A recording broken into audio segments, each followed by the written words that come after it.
ngono dunya biasa wae, urip wis biasa wae. Maksudnya biasa wae, penting soleh, di hati soleh, rezeki wis minawos, wae ta'alluq wae pangeran, ora usah sok suci, ora usah sok bener dhewe biasa wae. Dunya wis kabeh kersane napa? Pangeran. Ya sudah seperti ini. Yang soleh kayak salabah malah akhirnya suul khotimah. Padahal dulu disebut hamamatul masjid, tukang iktikaf. Gak tahu mulai ke masjid, tapi akhirnya suul khotimah. Wahsi sing mata ini kekasih Nabi, rupanya mata ini Hamzah ditakdir husnul khotimah. Makanya dungo ya muqallibal qulub tsabbit qalbi ala dini. Kita tidak pernah tahu. Nah kenapa kalau saya ngaji PD, mereka aku muji pangeran, saya tidak pernah mikir awakku, tak penting awakku, penting muji pangeran. Ngaji itu artinya kan muji pangeran, muji ilmu nih pangeran, ya sudah selesai. Itu anakku dungo itu mikir awakmu dewi. Mulane dungo mbek ngaji ku derajate dhuwur ngaji, mergo ngaji muji pangeran, nak dungo mikir awake dewi. Makanya masyhur itu ada dua kelompok di masjid, yang satu diskusi halal haram, yang satu berdoa. Nah, terus Nabi keluar dari rumah berdiri, sempat ragu, saya kemana? Terus akhirnya Nabi ngendikan mereka itu berdoa kalau Allah mengabulkan ya disembadani.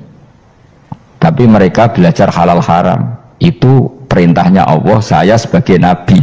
Terus akhirnya Nabi gabung kelompok yang belajar halal haram. Karena belajar halal haram artinya ingin menghidupkan hukumnya Allah Ta'ala. Tapi nak wong dongo kepinginnya iku kabul kajate. Intinya mikir awake dewi. Makanya saya termasuk ulama yang jarang berdoa.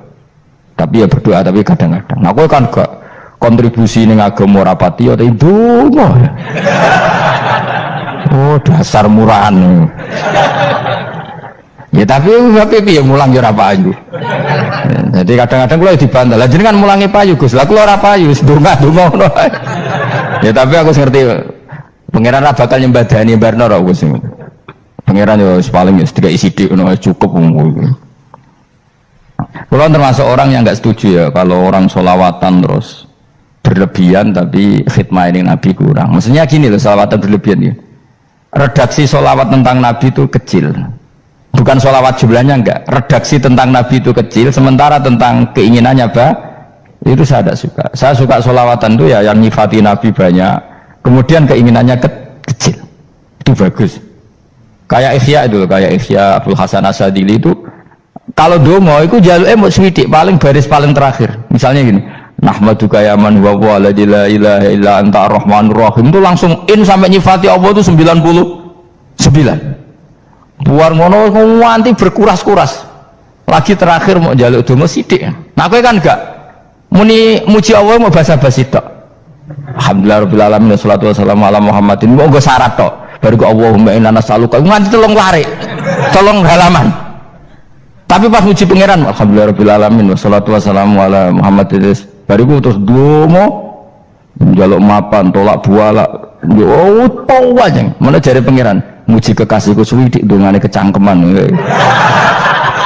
Lah saya tuh gak suka jenis itu. Harusnya sholawatnya itu yang panjang. Maksudnya nyifati Nabi yang panjang. Baru mintanya sedikit. Itu bagus sih. Di akhlak.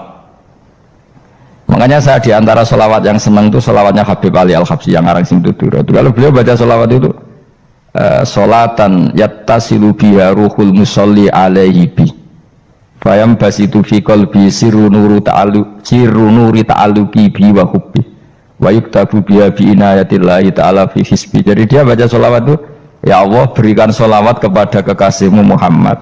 Dengan sholawat ini rohnya saya, musolli itu rohnya saya yang membaca sholawat bisa sambung dengan rohnya Rasulullah. Dan setelah sambung saya terhitung sebagai orang yang mencintai Rasulullah. Dan saya berharap dari cinta itu saya tertulis sebagai umatnya. Nah, aku kan enggak mau sholawat itu mah, saya termasuk orang yang enggak saya loh ya. Tapi ya tetap baik dibanding nganggo primbon ya satu sholawatan ya.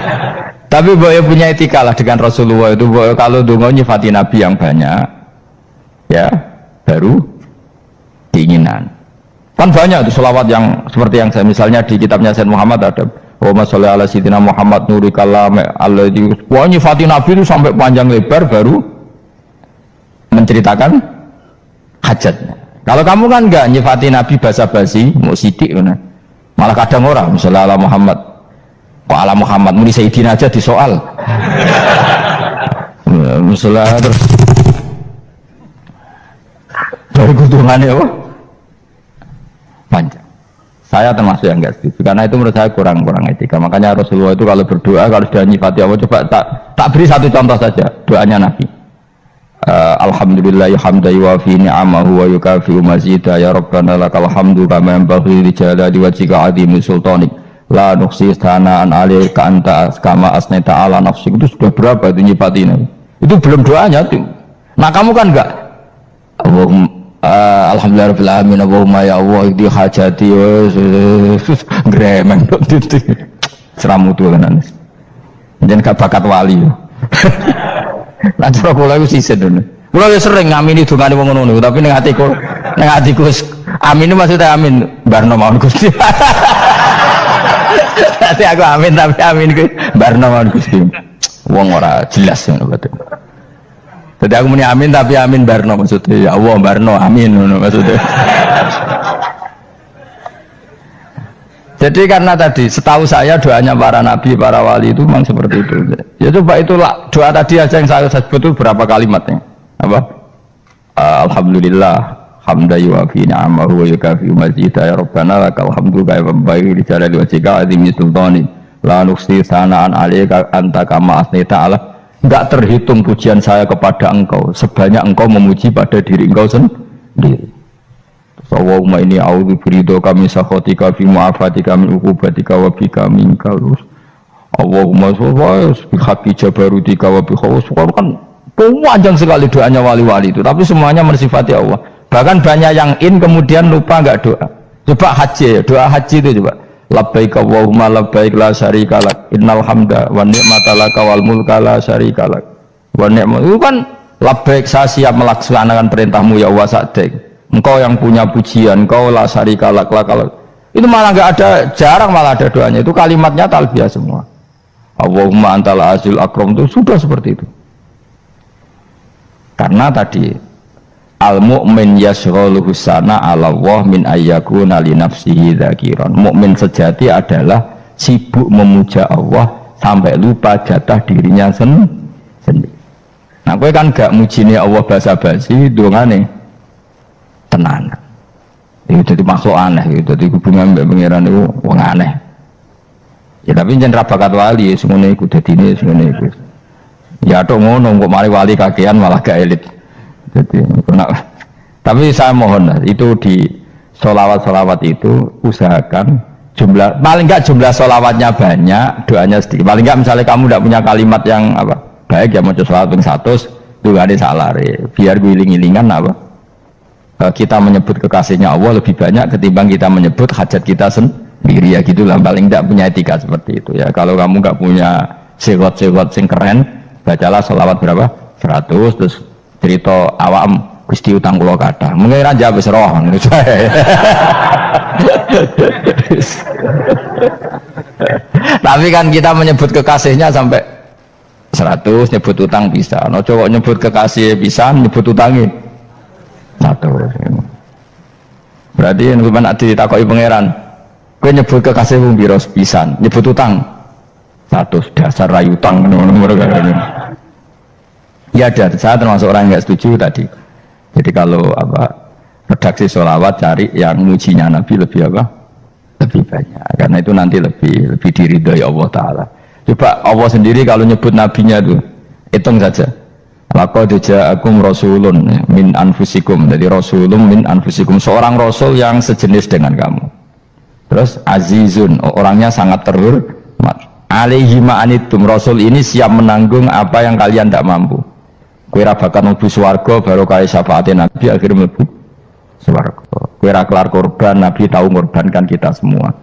Dokha Rasulullah bikabsaini terus hada an ahli wa hada amman lam yudokhi min mati jenenge alihima anittum. Nabi menanggung apa yang kalian berat. Azizun, Nabi itu ali terus harisun alaikum, Nabi sangat berkomitmen menyelamatkan kalian. Haris itu keinginan yang berlebihan itu jenenge apa?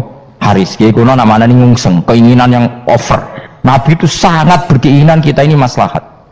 Terus bil mukminina raufur, Allah yang super saja kalau nyebut nabinya nyifati sebanyak itu. Ada ayat lagi misalnya, Rabbana wab'ats fihim rasulam minhum yatlu alaihim ayatika. Muhammad itu siapa? Seorang rasul yang membacakan ayat-ayat Allah. Wa yu'allimuhum, seorang rasul yang mengajari mereka alkitab wal hikmah. Wa yuzakkihim, seorang rasul yang membersihkan akhlak-akhlak kita. Jadi artinya Allah punya tradisi kalau nyifati rasul itu banyak. Juga nyifati orang-orang sekeliling rasul. Makanya menurut saya mazhab Syiah itu enggak pas. Karena Allah kalau nyifati Rasulullah itu jika nyifati orang-orang di sekeliling Rasulullah, dan itu dengan pujian, yaitu Muhammadur Rasulullah walladzina ma'ahu asyidda walal kufar ruhama'u bainahum tarahum ruk'an sujada yabtawuna fadlan minallahi warid wa nasimahum fi wujuhim min atharis sujud. Itu kan panjang sekali, dan orang-orang sekeliling Muhammad adalah begini. Kayak apa Allah muji para ashabu Rasul Lillah. Masa kita ikut kelompok yang menghina ashabnya apa? Rasulullah. Makanya kita tetap mazhab ahli sunnah apa? Wal jamaah, yaitu mencintai semua sahabat. Karena Allah saja yang Tuhan mensifatinya dengan sehormat itu. Mensifati apa? Ashabu Rasulullah. Disifati orang-orang yang saling kasih sayang sama orang mukmin. Tarahum ruka'an, sujud dan komitmen hidupnya untuk rukuk dan sujud. Simahum fi wujuhim min asari sujud. Sudah asar sujud tidak usah diterjemah, nanti sensitif. Cuma setahu saya asar sujud itu nanti setelah di akhirat orang sering sujud itu jabahnya itu ada nurnya. Tapi kalau ada yang nafsirkan asar sujud itu warna tertentu ya semboy, itu sensitif. Yang jelas asar sujud itu ya sudah seperti itu. Seneng kamu kok kasut. Kowe nyen provokator, nak ono apa ya? Ada hal yang begitu terus mau berlebihan. Uteke ya khisimun. Nah, kalau ada kepentingan pokoknya ayat si mahum fi wujuhim min asaris sujud, bahwa dalam jabahnya itu ada asaris sujud. Itu masyhur kan, saya terangkan ya, tapi ojo sensitif loh, biasa wae. Suatu saat Rasulullah itu ngendikan begini, nanti saya kata Nabi akan nyafaati kalian semua. Sahabat-sahabat tanya, ya Rasulullah dengan sekian miliar orang bagaimana kamu mengenali kita? Saya ulang lagi, suatu saat saya nanti akan nyafaati kalian karena saya kenal kalian. Maksudnya di akhirat. Ya Allah, di akhirat. Terus sahabat tanya, ya Rasulullah bagaimana engkau mengenali kita sementara nanti di akhirat bermiliar-miliar orang gitu. Terus Nabi ngendikan gini, jika kamu punya unta dengan tanda tertentu, saya ulang lagi, jika kamu punya unta punya tanda tertentu, dalam jidatnya ada begini, dalam tangannya ada gini, dalam kakinya ada gini, maka apa kamu bisa membedakan untamu dengan unta orang lain? Ya bisa ya Rasulullah, karena unta kita khas. Misalnya kaki depannya ada putihnya, kaki belakangnya ada putihnya, dalam baduknya ada putihnya. Kata Nabi, inna ummati yut'auna yaumal qiyamati hurran muhajjalin min asaril wudu. Nanti umatku nanti wajahnya juga bersinar, tangan kakinya juga bersinar. Jadi asar itu saya pastikan secara riwayat itu akhirat, maksudnya tentang akhirat. Tapi bahwa yang di dunia ada yang memulai asar itu gue monggo mawon. Loh itu bagus kan, artinya ekspresi percepatan. Tidak apa-apa loh, daripada kok gue jelas ini gitu. Maksudnya ya orang ngedok ya panjang jarang sujud tenan. Bu serasa sensitif, tapi yang jelas ya nanti. Ya sebenarnya kiamat ruang samu nanti hisab itu nanti kalau hitung hanya sekitar 3 jam. Hisabnya sak dunia itu hanya sekitar, karena malaikat itu tidak kesulitan sama sekali. Tak warai ya, ini nggak akan salah saya dalam hal ini karena riwayatnya sahihah. Kenapa hisab itu hanya butuh mau rubu'un nahar, seperempat dari siang enggak? Anggap saja siang itu 6 jam atau 12 jam itu aja terserah. Kalau 12 paruhnya kan 6 ya. Seperti seperempatnya berarti 3. Itu gini, jadi nanti di mahsyar itu kan yaumatab jadu wujuh wa taswaddu wujuh. Yaudah yang kafir itu gelap, hilang, wajahnya, tubuhnya semuanya gelap. Yang mukmin itu semuanya terang. Jadi sudah yang tasyadu wujuh wa taswaddu wujuh otomatis terus nyingkap. Terus pergerakannya itu delala yang tabyadu wujuh itu ke kanan, yang taswaddu wujuh ke kiri. Maka kamu jangan punya sinar yang kelap-kelip, nanti kena bego yang karena nggak jelas tadi. Maka kamu harus sinarnya yang sejelas-jelasnya, ghurran muhajjalin min asaril. Bila perlu nur kamu sampai menembus langit saat itu. Makanya ketika orang mukmin sudah nurnya ada di muka, ada di tangan, masih ngendikan Rabbana atmim lana nurona, karena takut masih kena bego tadi. Karena kalau hanya wudhu tok, sikil tok kan, bayangkan di miliaran orang kan bisa agak kelihatan. Tapi kalau nurnya sampai nembus langit kan, itu siapa kok nurnya sampai, kan malaikat langsung tahu. Makanya hafal Quran, alim kan insya Allah nurnya itu. Sama zaman itu masih berdoa, Rabbana atmim lana, sempurnakan nur kami. Karena nanti identifikasi malaikat berdasar tadi, kalau ada nur berarti diletakkan ashabal yamin, kalau nggak ada nur ashabal shimal. Nah malaikat yang dibawa bigo itu kira-kira detail nggak? Dugaan saya kalau kelap-kelip pasti kena shimal. Wah ini partai kiri mesti kan. Pemenang yang wudhunya mau dulet sirah tok sidik. Karena anak mazhab Syafi'i. Sebetulnya meskipun itu sebaiknya kalau basuh sirah itu kabeh ben ora kelip mana aneh pepes terus dulat-dulet tok. Iku soben ya itu. Kelip. Ya sudah ya. Setelah itu kata ngendikane pangeran ya oraful mujrimu nabisi mahum fayukhadu bin nawasi wal aqdam. Orang-orang pendosa kelihatan maka diletakkan di kiri. Nah sama yang orang-orang baik si mahum fi wujuhim Menasari. Jadi ayat itu jelas tentang akhirat.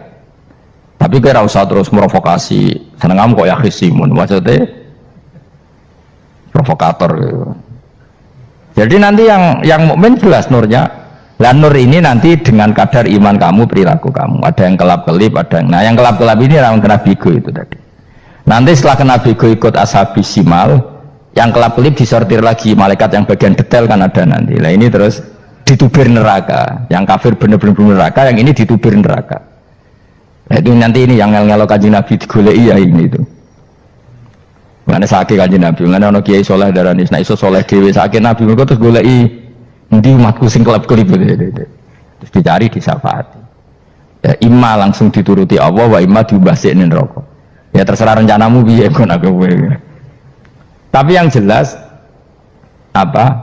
Kiamat itu cepat sekali karena tadi ada identifikasi tadi. Makanya hanya cukup 3 jam karena tadi yang jelek kelihatan jelek, yang baik kelihatan baik. Makanya cepat. Ya oraful mujrimuna bisimahum, orang pendosa dikenali lewat alamatnya yaitu taswadu apa? Wujuh. Kalau orang baik dikenali lewat tabyadu wujuh. Nah terus setelah nyingkir, ini ngono tak warai kiamat. Setelah nyingkir itu faduri babenahum bisuril lahu bab. Setelah tersingkir tadi terus lalu ada pintu penghalang, pintu pemisah.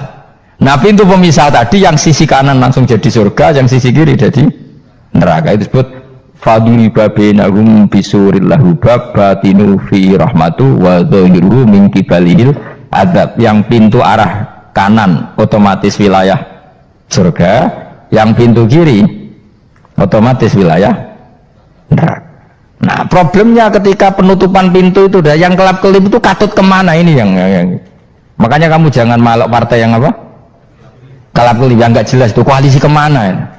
Kalau partai besar kan iso nyalon presiden, partai kecil ini kan ikut mana ini kan sing sak ngisore 1%, 2% ini kan repot. Nah, coba misalnya nur kamu 2%, berarti gelap kamu kan 98%. Kira-kira malaikat mengkategorikan kemana coba? Ayo jawab. Gelap loh, kok ada semangat padahal itu bagian dari kamu. Kalau satu tubuh itu sinarnya hanya 2%, kira-kira kategorinya itu partai gelap, partai terang. Kok ada semangat kok ada ini. Berarti kegaruk kemana? Kiri. Tapi bisa saja malaikat cara berpikir gini. Tapi kok ada cahayanya ya? Padahal kata Allah yang bercahaya ashabul yamin, kan nggak ada bilang cahaya terang. Bisa saja malaikat alhamdulillah berpikir begitu. Ya nanti kita rayu saja supaya berpikir ini kan yang penting ada cahaya. Kan Allah tidak bilang terang apa kelap-kelip. Ya mungkin saja asal ada cahaya dikategorikan lahu nur, punya apa? Nur. Tapi yang jelas saat itu pun yang sudah punya cahaya masih berdoa Rabbana atsmim lana nurona, ya Allah saya mohon sekali nur-nur kami sempurnakan. Jadi ini saya bantu teman-teman yang hafid-hafid supaya tahu maknanya ya. dan yang nggak hafid ya dengar ya. Kalau nur itu penting, makanya Nabi itu kayak apa? Nabi itu orang super itu kalau ngendikan awamat al min fauqi nuran wa min tahti nuran wa an yamini nuran wa an simali nuran, sampai terakhir Nabi masih mendoa untuk dirinya waj'ali nuran, dan semua tubuh saya jadi nur. Jadi Nabi sudah gitu kan, ya Allah jadikan sisi depanku nur, belakang kami nur, kanan nur, kiri nur, terakhir itu apa? Waj'alni nuron, dan doa semoga semua tubuh saya jadi itu termasuk doa yang sering saya baca. Karena saya takut kelap-kelip tadi, ini bahaya ini kalau malaikat. Saya tidak tahu cara berpikir malaikat tadi, apa ngitung 98% maka dikategorikan apa? Gelap, apa dihitung nurnya saja? Wong instruksinya Allah kan yang ada nur ashabul yamin. Meskipun kelap-kelip kan punya nur. Saya tidak tahu nanti ikut 2% ikut mana kalau di partai koalisi itu. Ikut yang menang biasanya, ikut yang apa? Ya paham ya, makanya saya mohon kalau wudhu itu usahakan sempurna, terutama wudhu sholat. Kalau nggak wudhu sholat itu sebaiknya nggak sempurna, supaya ada bedanya wudhu sholat sama wudhu tidak sholat. Rasulullah itu masyhur gitu ya, Rasulullah itu kadang tawaddu'a wudhu'an khafifan, wudhu yang sederhana, yaitu hanya sekali-sekali dan tidak sempurna. Ketika ditanya as-sholat ya Rasulullah, tidak. Misalnya saya habis makan mau tidur biasanya ya wudhu, tapi tentu tidak perlu sesempurna kayak wudhu sholat, biar ada bedanya. Rasulullah juga gitu, beberapa kali beliau wudhu tapi tidak sesempurna wudhunya untuk sholat. Masyhur itu di riwayat tawaddu'a wudhu'an khafifan duna wudhu'ihi lis sholat, tapi kalau wudhu untuk sholat asbaghal wudhu, menyempurnakan wudhu. Jadi supaya ada bedanya wudhu sholat dan wudhu tidak sholat. Saya gak wong ora iso ngaji podo kabeh. Abu Bakar ya gitu, ana wong poso sunat kok nyediakno buka dimarahin. Istrinya pernah nyediakan buka beliau untuk puasa sunat. Itu embernya dipecahi Mbak Abu Bakar. Ditanya, kenapa gitu? Apakah kamu akan menyaingi Ramadan? Jadi gak boleh memperlakukan puasa sunat kayak Ramadan. Ya biasa saja kalau puasa sunat kok wah membuka kolak opo. Ramadannya ya iri tuh, ini gimana kok saya disaingi ini. Jadi kabeh itu ada proporsinya, ada apa? Makanya megang Quran ya wudhu, megang wudhu. Nah tapi gitaran terus wudhu, pengiran tersinggung. Iya kok menjaga gitar wudhu. Jadi gak boleh kebaikan disaingi itu juga gak boleh. Bapak gue sergap wudhu sampai nyekel gitar. Untuk Quran tersinggung, wah semen ibu gak sembuh kan. Malaikat panitia kan ya tersinggung. Kabeh itu kan ada proporsinya apa? Ada proporsinya. Itu hebatnya Rasulullah. Jadi kalau beliau wudhu, bahkan wudhu itu wudhu li sholat sama tidak sholat itu. Misalnya sholat sunat itu kamu mampu ngadeg boleh nggak duduk? Boleh. Kalau sholat fardu nggak boleh, biar ada bedanya. Fardu itu spesial, nggak boleh, harus berdiri. Kalau sunat pun harus berdiri. Fardu tersinggung, iya sunat kok nyanyi aku kan gitu kayak. Ya makanya sholat fardu wajib berdiri ya. Sholat sunat boleh duduk meskipun mampu loh ya. Nggak boleh sama. Sholat sunat pun harus berdiri. Berarti ada sunat menyaingi fardu. Ya jelas ya, jadi aturan main itu harus jelas, nggak boleh. Makanya Abu Bakar itu nggak mau kalau ada orang puasa sunat kemudian apa? Abdullah bin Mas'ud lebih parah, dia itu tukang nyuepeng orang yang selalu sholat duha. Makanya saya itu duha itu jarang, karena takut kena sweepingnya siapa? Abdullah bin Mas'ud. Itu ada orang khusyuk tiap hari duha di sweeping sama dia. Apakah kamu menjadikan sholat ini jadi fardu? Kok mbok lakoni bedino? Awas nampak lakoni bedino. Daerah akhir duha dilakoni bedino. Perkara ini butuh duit. Itu kalau zaman Abdul Mahmud kena sweeping apa? Karena berarti menandingi fardu. Jadi sebenarnya usah anut ilmu ku bahaya itu di sensitif. Cuma ini kan ilmu tetap tak utarakan. Biar kamu tahu, nggak boleh fardu disaingi itu nggak. Coba kan banyak ketentuannya tadi. Contoh paling gampang itu apa? Kalau sholat fardu boleh, nggak boleh apa? Duduk. Sholat sunat boleh duduk. Sholat sunat boleh di kendaraan sesuai jalannya kendaraan. Nama tawajjahat bi rohilatu. Kalau sholat fardu, kalau kamu naik unta harus turun untuk memastikan di kiblat. Jadi banyak sholat sunat kamu dalam keadaan najis sudah tidak boleh dilakukan. Kalau sholat fardu, karena saking pentingnya fardu, meskipun dalam keadaan najis tidak menemukan alat sesuci harus tetap sholat. Jenenge sholat dihormatil waktu, karena nggak boleh fardu ditinggalkan. Meskipun nanti harus iadah, karena nggak boleh mengalahkan fardu meskipun itu oleh najis. Jadi misalnya kamu pergi hanya bawa satu celana, kemudian di terminal atau apa kena najis, kena uyah sampean misalnya, kamu harus tetap wudu dan sholat, karena nggak boleh fardu ditinggalkan. Meskipun nanti harus karena sholat kamu tidak sempurna. Dalam keadaan celana kamu najis, boleh nggak sholat sunat? Oh nggak boleh, karena kalau fardu itu darurat, memang sesuatu yang harus maka dilakukan. Tapi kalau kamu dalam keadaan nggak suci, nggak boleh melakukan sholat apa? Sunat. Karena fardu itu spesial apa? Spesial. Bukan kalau terus nanya. Wamtazul yauma ayyuhal mujrimun. Ya, jadi orang mujrimun harus terpisah dari orang apa? Mukmin. Dan yang keharusan itu ketika di surga. Tapi kalau di dunia ya boleh muamalah boleh. Ya muamalah yang halal maksudnya. Infaridu tegese misal sira kabeh ana mukminin sing pira-pira mukmin indaftilatihim nalikane campure kufar utawa al mujrimin bi lan al mukminin utawa rujuke balik boten napa maksudnya rujuke diwalik ke sami indaftilatihim mukminin bi lan kufar utawa kufar ning mukminin alam ahad ilaikum ya bani adam alam ahad ana ta ora merentano ingsun ilaikum maring sira kabeh amurkum tegese ana ta ora merentano ingsun kum ing sira kabeh ya bani adam ya bani adam ala lisani rusuli ing atase lisane para utusan-utusan ingsun.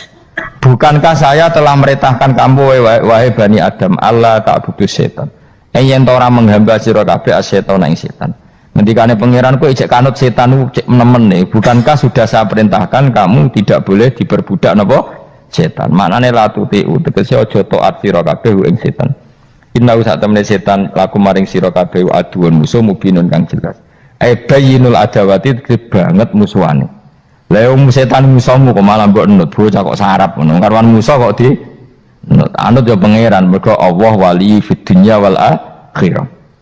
Wa ani buduni lan yen to nyembah sira kabeh ning ingsun. Wa anstune kelakuan buduni nyembah sira kabeh ning ingsun wahidu tegese nglakoni tauhid sira kabeh. To mengesa kana sira kabeh ning ingsun. Wa ati ulan taat sira kabeh ning ingsun. Harusnya kita hanya ibadah ning Allah Subhanahu wa ta'ala karena dia yang menciptakan kita, tempat kita kembali. Setan itu tidak siapa-siapa, makhluk yang hina, yang lemah. Pokoknya malah taat ya ning gone zat sing super, sing gawe kita, sing memberi rezeki kita, dan zat yang kita kembali. Hadza utawi iki maknane taat ning Allah taala. Hadza ay al madkur min taatillah ku siratun ku dalan thariqun dalan mustaqimun kan.